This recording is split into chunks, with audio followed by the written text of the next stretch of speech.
friends, no? And of course, the Philippine Information Agency.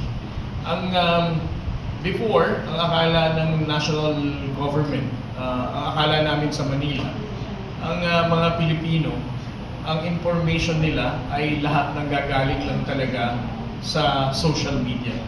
It is only through my engagement with DIA na nabigyan nila ng explanation sa akin na since we lost, of course, ABS-CBN at bumaba na ang pag-appreciate ng ating mga kababayang Pilipino sa local, sa free TV, ang nangyari na, ang importance pa rin ng ating mga grassroots local media.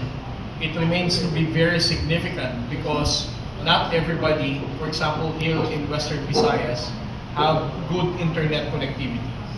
Some of them are still relying on radios and free television na makikita lamang dito sa regional network.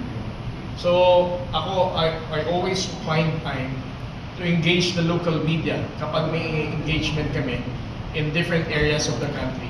Because I think you are an important partner of the national government to combat fake news and disinformation. You are our truth tellers to counter disinformation. Kung hindi namin kayo bibigyan ng impormasyon, mahihirapan ng gobyerno na ipakalat ang tamang impormasyon. I am the only spokesperson of the Philippine Coast Guard pagdating sa usapin ng West Philippine Sea. I cannot be able to respond to all those fake news and disinformation.